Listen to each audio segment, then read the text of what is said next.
Assalamualaikum warahmatullahi wabarakatuh and good morning to all. My name is Siti Hajar bin Fakhruddin and today I'm presenting my research entitled Environmental Color and Sensory Regulation in Neurodiverse Daycare Design, a thematic synthesis of interdisciplinary evidence. This research explores how color coordination within daycare environments influence sensory processing, emotional regulation, and behavioral responses among neurodiverse children. Before I start, I would like to introduce my fellow research team member who also contribute their effort and knowledge for this research. Fazidah Hanim Hussein, Dr. Mayamin Yuhanis, and Abdul Rahman Kamaruzaman. We are all from Department of Built Environment Studies and Technology, Faculty of Environment, UiTM, Sri Iskandar Perak. From this video, we will go through all the content starting from background, challenges, research problem, research objective, literature review, methodology, findings, conclusion, and contribution. Neurodiversity refers to natural variation in neurological functioning, including conditions such as autism spectrum disorder and ADHD. Many neurodiverse children experience atypical sensory processing, meaning environmental stimuli such as light, sound, and color may be perceived more intensely. Daycare centers are particularly important environment because they represent one of the first structured learning spaces children experience outside the home. However, many daycare facilities are designed using bright, visually stimulating colors, which may unintentionally create sensory overload for neurodiverse children. Current daycare centers often follow neurotypical sensory expectation, which uses bright colors and decorative patterns. They also may cause sensory overload and anxiety. So the gap for this research found that limited architectural research on color coordination as a sensory regulation strategy. Although color is widely used in child-friendly design, most daycare facilities apply color primarily for visual stimulation and playfulness. However, for neurodiverse children, highly saturated colors and strong visual contrast can increase sensory stress and behavioral dysregulation. Despite growing interest in sensory responsive environment, color coordination remains unexplored in architectural research, particularly in daycare environment. This gap forms the motivation for this study. The main objective of this research is to examine the role of color coordination in sensory daycare environment. Specifically, the study investigates how environmental color influence sensory processing, emotional regulation, and environmental comfort for neurodiverse children. The diagram here represents the literature review. It illustrates an interdisciplinary theoretical framework that explains how color coordination in architectural environment influence emotional and physiological responses through the integration of four main domains: neuroscience, architecture, emotional psychology, and physiology. At the center of the framework is color coordination, which represents the strategic organization and management of color within built environments. These central elements connect architectural color application with human psychological and biological response. The architecture domain focuses on the practical implementation of color within interior spaces. Color is applied through architectural components such as furniture, floor, ceiling, and walls, which form the primary surfaces that occupants interact with visually. These elements serve as the physical medium through which color is introduced into the environment. The diagram suggests that architecture color application directly influence how individuals perceive and experience a space. The next, the neuroscience component explains how color stimuli are processed in the brain. Within this domain, color psychology plays an important role in shaping emotional response. When individuals are exposed to different colors, neural processing mechanisms interpret these visual signals and generate emotional reaction such as calmness, excitement, comfort, or distress. This highlights the neurological pathway linking environmental color to emotional perception. The emotional physical section further emphasizes the psychological impact of color. Here, color functions as a stimulus that produces emotional impact, affecting mood, behavior, and overall psychological well-being. The framework suggests that color carefully coordinated in architectural environment can contribute to more positive emotional experience. Finally, physiological domain address the measurable biological response associated with color exposure.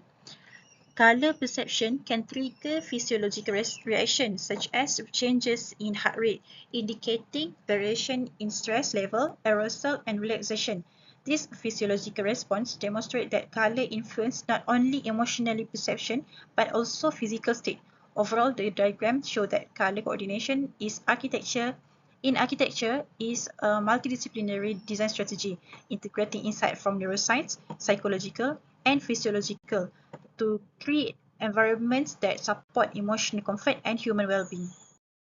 The literature review further summarized a conceptual diagram that demonstrates how color coordination in built environment influences the sensory and emotional experiences of neurodiverse children.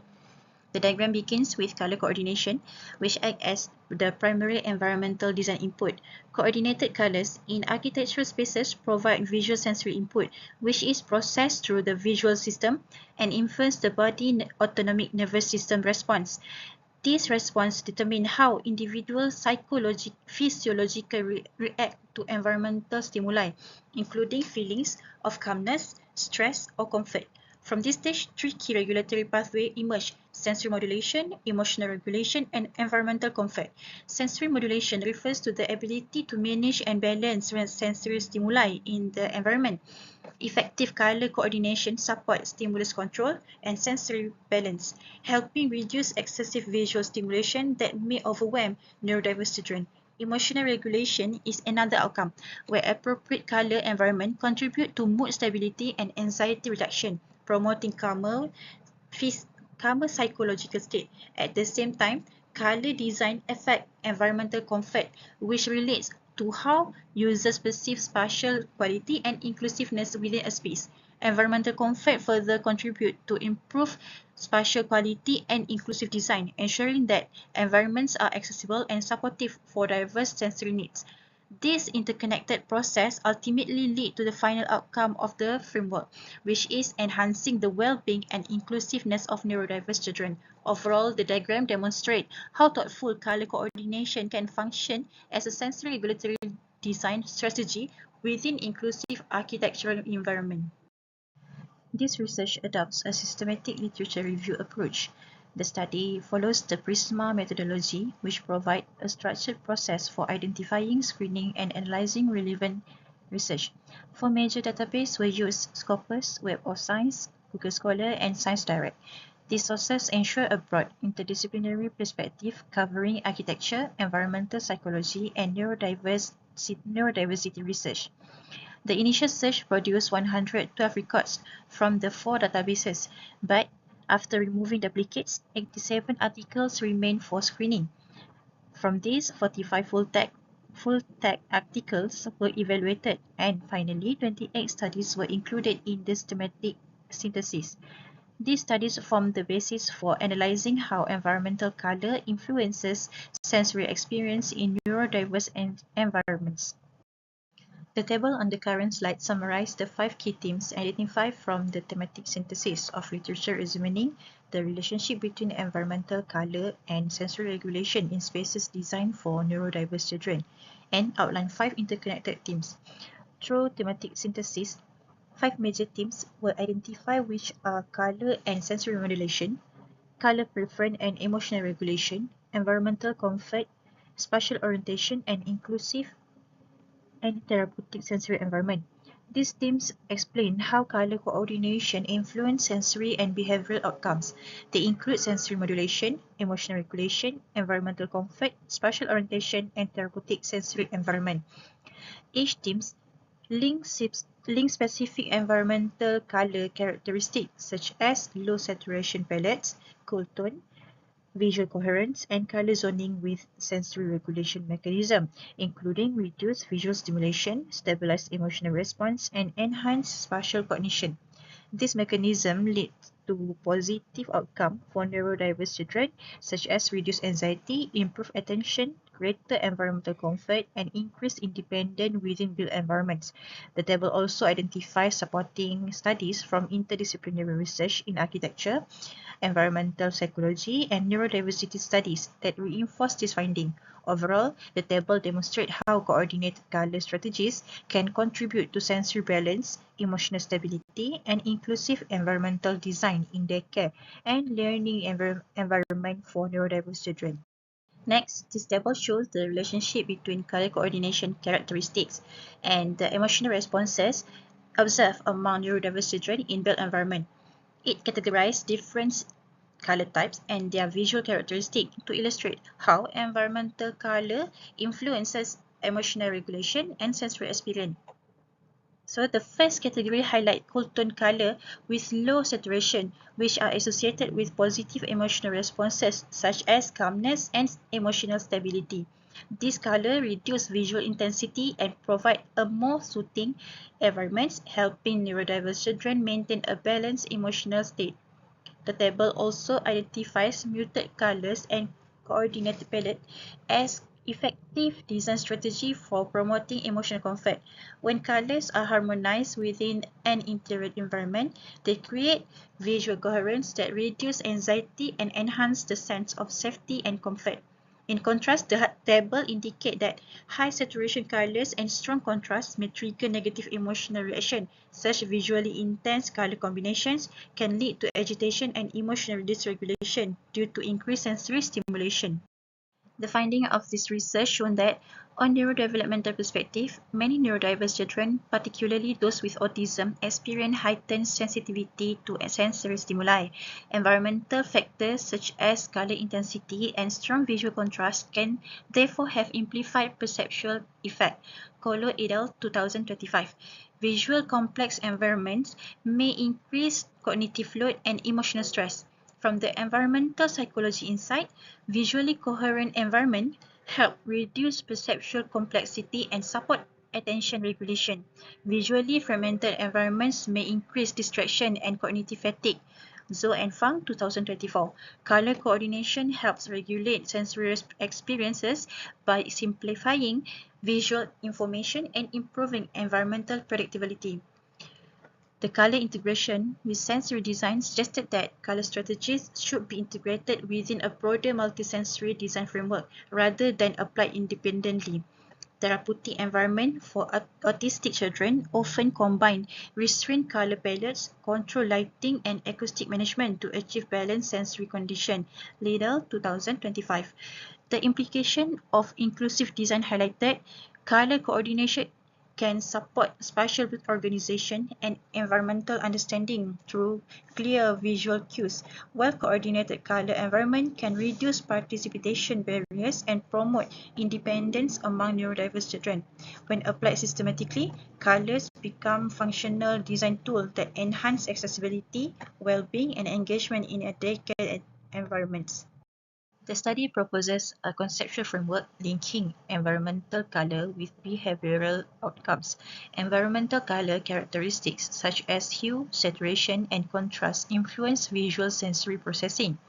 This sensory processing affects emotional regulation, which ultimately influence behavioral outcome, including attention, comfort, and engagement within the care environment. The conceptual framework highlights that environmental color plays a significant role in shaping sensory and behavioral experience in daycare environment for neurodiverse children. Research from architecture, environmental psychology, and autism studies consistently shows that visual environmental characteristics influence sensory processing, emotional regulation, and behavioral engagement. Color should not be viewed only as aesthetic design element, but as a sensory regulatory component that affect how children perceive and interact with their surrounding. This study examined how environmental color coordination supports sensory regulation and well-being in daycare environments for neurodiverse children. Based on a systematic review of 28 interdisciplinary studies, the findings show that color plays a functional role in shaping sensory processing, emotional regulation, and behavioral engagement. Low saturation palettes, control contrast, and visual coherence help reduce sensory overload and improve emotional stability, while highly saturated colors may increase stress. Color coordination also supports spatial orientation and independent navigation through visual cues and zoning. The study proposed a conceptual framework linking color to sensory outcome and highlight the need for further empirical research on color strategies in real daycare environment. In conclusion, environmental color should not be treated simply as a decorative element. Instead, color coordination functions as a sensory regulatory design strategy that can support emotional regulation, environmental comfort, and behavioral engagement. By applying evidence-based color strategies, architect and designer can create daycare environments that better support the developmental needs of neurodiverse children. This research contributes to the field in three main ways. First, it enriches architecture with neurodiversity and environmental psychology research. Second, it proposes a conceptual framework linking environmental color with sensory regulation. And finally, it provides practical design guidance for architects and educators designing inclusive daycare environment. That concludes my presentation. I would like to express my heartfelt gratitude to my research team and everyone who directly and indirectly support this study. Thank you very much for your time and attention. Any suggestion from my respective audience are dearly welcome. You may drop your feedback, question or comment to my email below. With that, I end my presentation with Assalamualaikum warahmatullahi wabarakatuh. Thank you.